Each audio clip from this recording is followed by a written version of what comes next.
Well, now you learn what I think is quite possibly one of the most useful concepts in life, and you might already be familiar with it, but if you're not, this will hopefully keep you from one day uh, filing for bankruptcy. So anyway, I will talk about interest and then simple versus compound interest. So what's interest? Interest. We all have heard of it, interest rates or interest on your mortgage or how much interest do I owe on my credit card. So interest, I don't know what the actual formal definition, maybe I should look it up on Wikipedia, but it's essentially rent on money. So it's money that you pay in order to keep money for some period of time. That's probably not the most obvious definition, but let me put it this way. Let's say that I want to borrow $100 from you. So this is now. And let's say that this is 1 year from now. 1 year. And this is you. And this is me. So now you give me $100.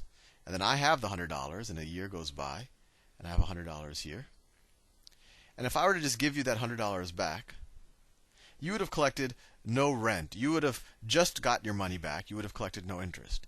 But if you said, Sal, I'm willing to give you $100 now, if you give me, I don't know, if you give me $110 a year later. So in this situation, how much did I pay you to keep that $100 for a year?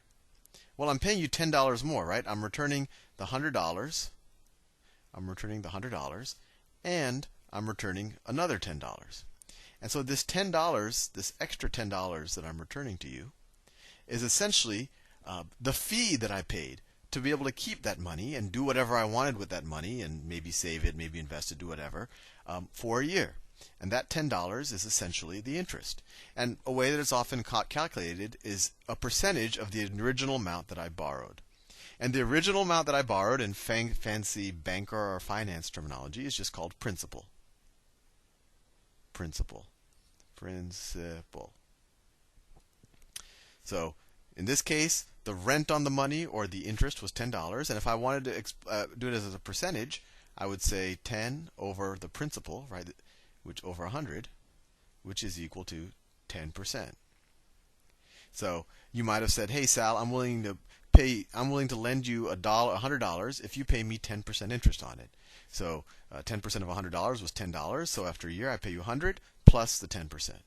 And likewise, so for any amount of money, say you're willing to lend me any amount of money for a 10% interest. Well, then if you were to lend me $1,000. Then the interest would be 10% of that, which would be $100. So then after a year, I would owe you 1,000 plus 10%, 10% times 1,000, and that's equal to $1,100. Right? I just added a zero to everything. Right?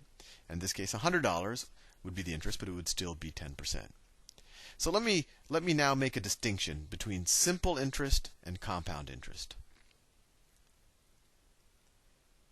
So we just did a fairly simple example where you lent money for me for a year at 10%, right?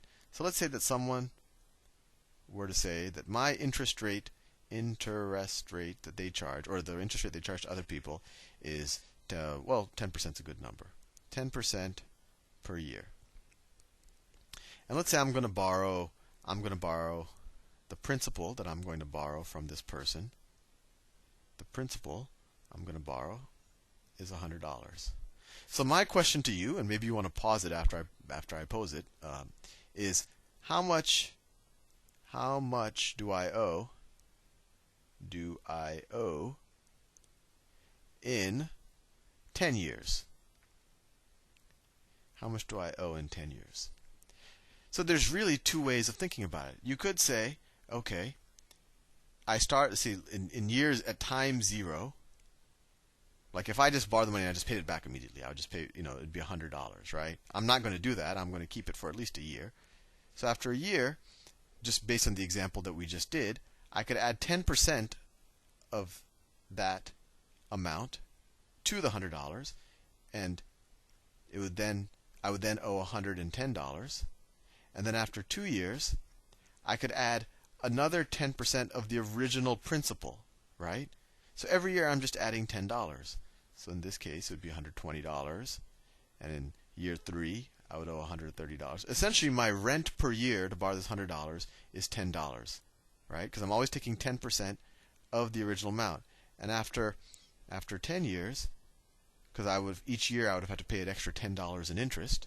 After 10 years, I would owe $200, right? And that $200 is equal to $100 of principal plus $100 of interest, because I paid $10 a year of interest. And this notion, which I just did here, this is actually called simple interest, which is essentially you take the original amount you borrowed, the interest rate, the fee that you pay every year is the interest rate times that original amount, and you just incrementally pay that every year. But if you think about it, you're actually paying a smaller and smaller percentage of what you owe going into that year. And maybe when I show you compound interest, that'll make sense. So this is one way to interpret 10% interest a year. Another way to interpret it is, okay, so in year 0, right, you still, it's $100 that you're borrowing, or if they handed the money and you said, no, I don't want it, and you just paid it back, you'd owe $100. After a year, you would essentially pay the $100 plus 10% of $100, right, which is $110. So that's 100 plus 10% of 100. Let me switch colors because it's monotonous, right? But I think this makes sense to you. And this is where simple and compound interest starts to diverge. In the last situation, we just kept adding 10% of the original $100.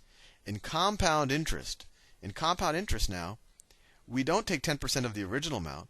We now take 10% of this amount, right?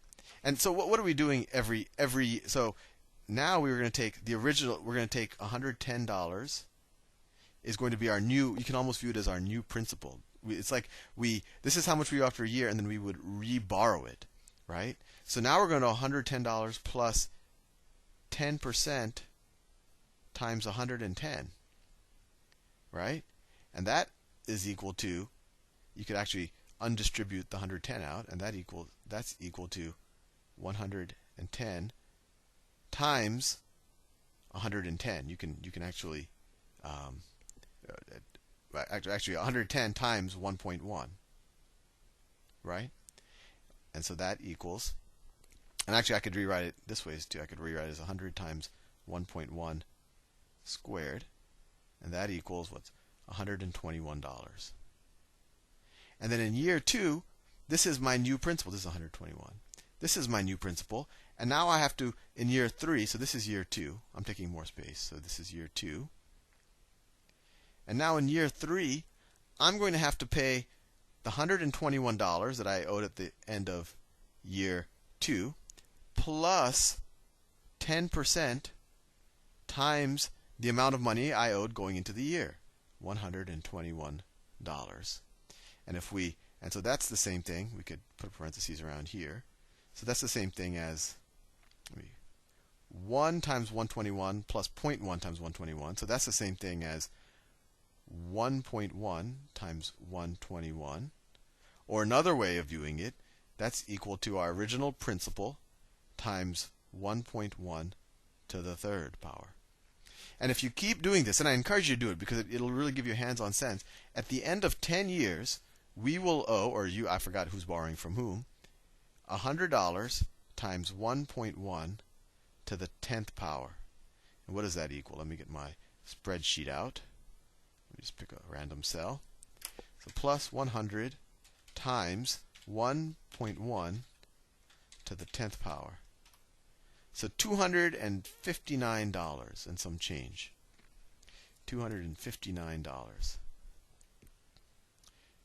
So it might seem like a very subtle distinction, but it ends up being a very big difference. When I compounded at 10% for 10 years, for 10 years using compound interest, I owe $259. When I did it using simple interest, I only owed $200. So that $59 was kind of the increment of how much more compound interest cost me. I'm about to run out of time, so I'll do a couple of more examples in the next video, just so you really get a deep understanding of how do you compound interest, how the exponents work, and what really is the difference. I'll see you in the next video.